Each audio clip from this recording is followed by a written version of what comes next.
आकाशवाणी इम्फाल नयनी देवी ने पाव बाजरी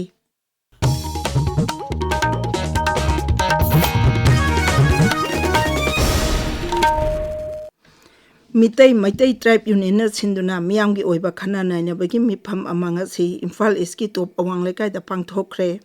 यूनियन असिना थादोरपा चेरोल अमदा हाई इंग्लिश सिंगनी कुंतरुक्तगी मणिपुर यावना लेबाक असि तोंगान तोंगानबा राज्य सिंगदा चथगदौरिबा मिकोक थीबगी मंगोइनाना राज्य असिदा आइनगी वांगमदा चंगसिललक्लिबा मितोप सिंग खंदोक्तुना मसागी मरमदा हलनखिनबा अमदी मिसिंग यामजदबा मितै सिंगबु मसागी हक कंजनबगी दमक संविधानगी ngaklau pibinabagi matangda miyamgi mifam asida khananenakhi सरकार ना हारी सेमदोक्लबा जीएसटी असिना कोऑपरेटिव सेक्टर सिंग हेना मपांगल कंकर अनबा अमसुंग मखोगी पोतोक सिंग मियाम ना हेना पामना हंदुना सेक्टर असिगी सेंतोक लेबा हेनगत हल्लगनी कोऑपरेशन मंत्रालयगी चेरोल अमना हाई सेमदोक्लबा जीएसटी असिना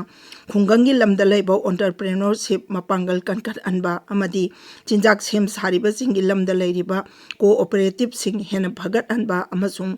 नोंगमदा तंगाई फदना चंगबा पोलम सिंग ममल होंगना पंगनबा ngमलगनी मंत्रालयना मखाताना हाई जीएसटी असिना कोऑपरेटिव सिंग लौमी सिंग अमसुंग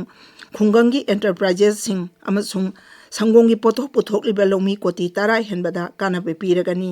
मसिना लौ सिंगु तौरिबा अमदी सांगा योकपा लौमी सिंगदा मतेंग पांगदुना सस्टेनेबल फार्मिंगदा अचौबा अहोंगबा अमा पुरकपा ngमलगनी यूथ अफेयर्स अमसुंग स्पोर्ट्स मंत्री मनसुख मांडवियाना हाइरी संदेश ऑन साइकिल असि लेबाक असिदा इहो अमा ओइरकली फिट इंडियाना इंडियन रेलवेज गा खुसमनादुना न्यू दिल्ली दा गर्भ से स्वदेशी हाइबे हिरमदा पांगथोकिबा तहरम अमदा सरुक यारादुना महांगना हाई हकजांग फना लेबा अमसुंग लेबाक नुंजिसिबदे युमफम ओइदुना पांगथोकलिबा संदेश ऑन साइकिल दा लेबाक असिगी मियामना सरुक याबगी चांग हेनगलकली लेबाक असिगी मफम लिसिंग निपान हेनबदा पांगथोकलिबा थौरम असिना हकजांग फना लेनबगी अनौबा पाउजेल अमा संदोकली त्रिपुरा के ट्राइबल वेलफेयर मंत्री विकास देव बर्माना हाइरी राज्य सरकारना ट्राइबल कल्चर हिंगत अन्नबा अमसुंग चौखट हन्नबा थबक पाइखटली Tripura state academy of tribal research न सिंधुना जनजातीय गौरव उत्सव की जरुक अमा ओइना खुमुलवांगदा पांगथोकिबा थौरम अमदा वांगांगलादुना मंत्रीना हाई ट्राइबल अमसुंग नॉन ट्राइबल मियामगी मरक्ता चाबा थकबगी मवोंग नाट चटनबिसिंग अमगा अमका पुन्ना खंगमिनबा असिना अपुनबा हेरिटेज अमा सागतपदा अचौबा मतेंग ओयनी सरकारना पाइखलिबा थौरांगसिंग असिगी पांदमसु पाउजेल असि तुंगी मिरोलदा संदोक्लंबा असिनी महांगना मखाताना हाई प्रधानमंत्री नरेंद्र मोदी अमसुंग मुख्यमंत्री अनिमंगना ट्राइबल मियामगी चौखट थौरांगदा अकन्नबा मिटयेंग थमली DRDO की लखनऊ दलेबा defence technology and test centre ना MSME अमसुंग डिफेंस अमदी रिसर्च की लमदा स्टार्टअप तौरिबा सिंगापुर सिंधुना कनक्लेव अमा ngarang MOC कैंपस दा पांगथोखरे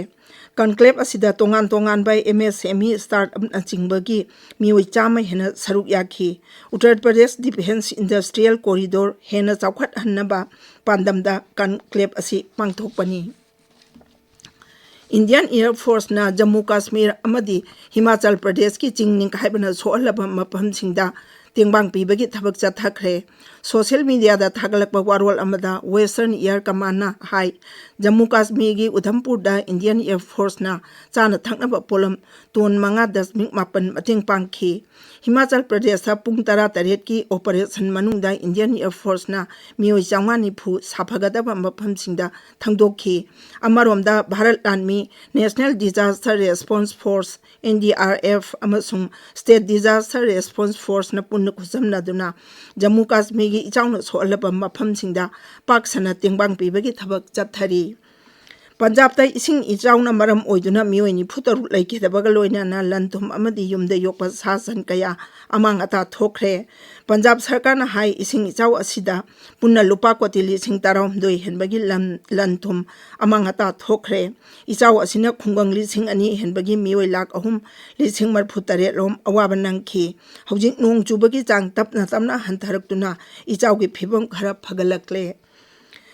भारत की फिल्म मेकर अनुपर्णा रोयना